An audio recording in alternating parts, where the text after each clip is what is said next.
Au nom du Père et du Fils et du Saint-Esprit, Amen. Grande joie d'être là avec toi en ce 1er février, mercredi. Et nous sommes en train de vivre aussi le tridium de la vie consacrée.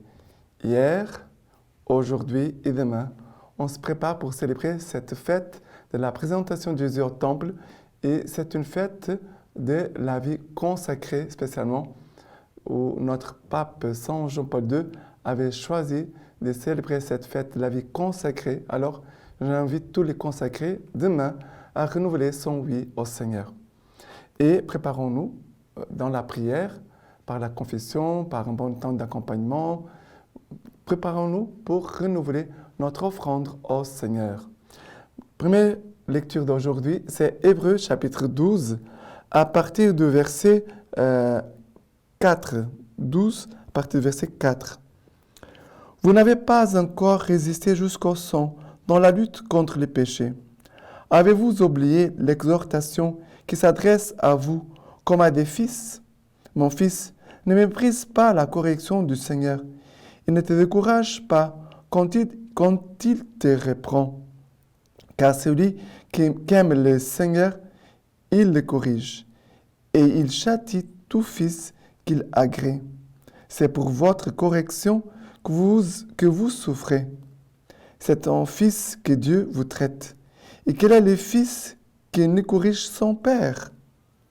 Et après, verset 11. Certes, toute correction ne paraît pas sur le moment être un sujet de joie, mais de tristesse. Plus tard, cependant, elle rapporte à ceux qu'elle a exercé un fruit de paix et de justice. C'est pourquoi redressez vos mains inertes et vos genoux fléchissants, et rendez droit pour vos pas les sentiers tortueux, afin que les boiteux ne dévient point, mais plutôt ils guérissent. Recherchez la paix avec tous et la sanctification dans laquelle personne ne verra le Seigneur.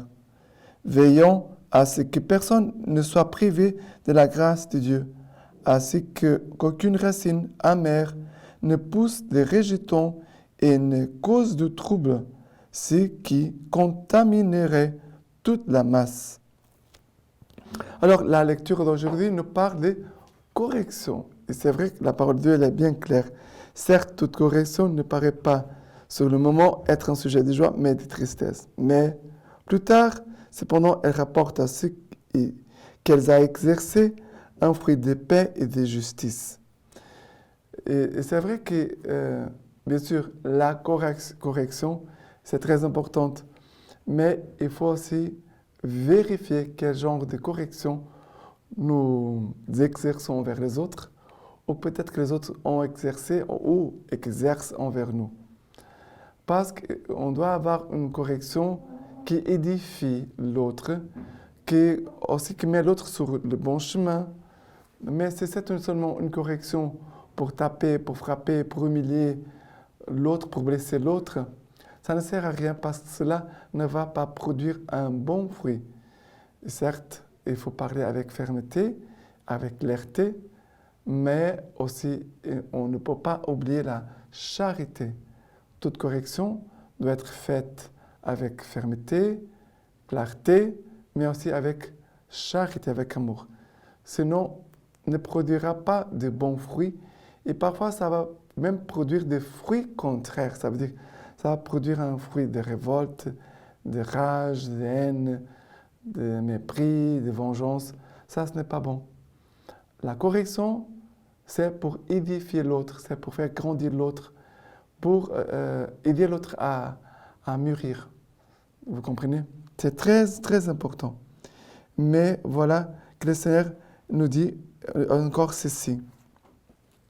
Recherchez la paix avec tous et la sanctification dans laquelle personne ne verra le Seigneur. Veillons à ce que personne ne soit privé de la grâce de Dieu, à ce qu'aucune racine amère ne pousse des rejetons et ne cause de trouble, ce qui contaminerait toute la masse. Mais d'abord, recherchez la paix avec tous et la sanctification. Il faut rechercher ça. La paix avec tous et la sanctification. Et aussi, nous dit qu'aucune racine amère ne pousse des rejetons à cause de troubles. Aucune racine amère. Et ça veut dire travailler la vertu. On doit apprendre la vertu, on doit enseigner la vertu. Comment? Par l'exemple. Ça veut dire que la personne qui a la vertu doit aussi être avec l'autre et montrer comment on exerce la vertu, même si c'est difficile parfois. D'accord? Maintenant, le psaume d'aujourd'hui, c'est le psaume 103. Le psaume 103, à partir du verset 1, nous dit ceci. Bénis le Seigneur mon âme, du fond de mon être son saint nom. Bénis le Seigneur mon âme, n'oublie aucun de ses bienfaits. Verset 13. Comme est la tendresse d'un père pour ses fils, tendre est le Seigneur pour qui le craint. Il sait de quoi nous sommes pétris, il se souvient que poussière nous sommes. Alors, on parle du thème de la correction et on parle maintenant de la tendresse. C'est vrai que si la correction est accompagnée de la tendresse, on va penser à l'autre. Ça veut dire, la façon dont je suis en train de corriger l'autre, si je serais à sa place, est-ce que moi, j'aimerais bien d'être corrigé de telle façon, parce qu'on doit toujours mettre à la place de l'autre, en se demandant, si j'allais recevoir une correction, comment j'aimerais bien que cette correction me soit faite. Alors, ici, nous parle de la tendresse. La tendresse nous aide à comprendre que la correction, elle est toujours faite en vue du bien de l'autre, pour vraiment aider l'autre à devenir un homme, une femme de Dieu. Non pas seulement pour montrer que moi j'ai la vertu, que moi je suis mieux que lui et que lui il n'est rien. Ça, c'est de l'orgueil. Ce n'est pas une manifestation. La correction, c'est une manifestation d'amour pour que l'autre puisse donner le meilleur de lui, que l'autre soit vraiment bon. La correction, c'est toujours pour faire l'amour grandir dans la personne, pour qu'elle puisse aimer et donner le mieux d'elle-même aux autres.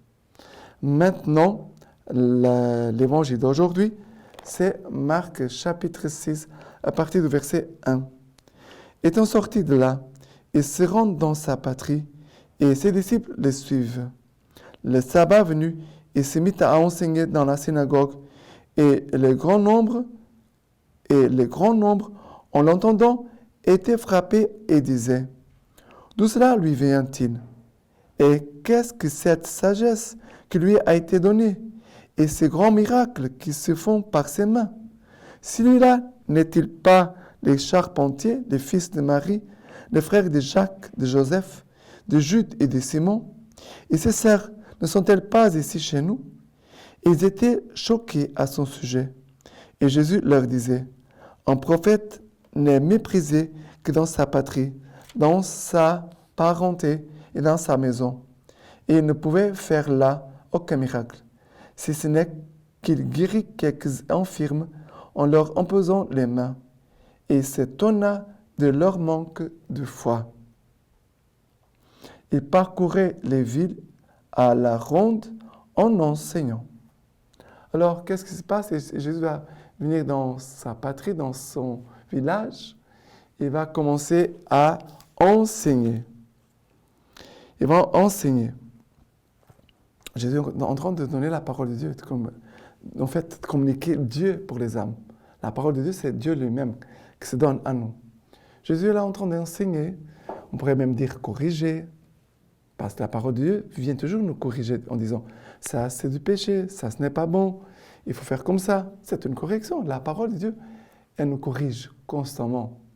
Elle nous édifie, elle nous exhorte, mais aussi nous corrige. Et qu'est-ce qui se passe? Les gens qui sont là, qui écoutent Jésus, vont dire « quelle sagesse !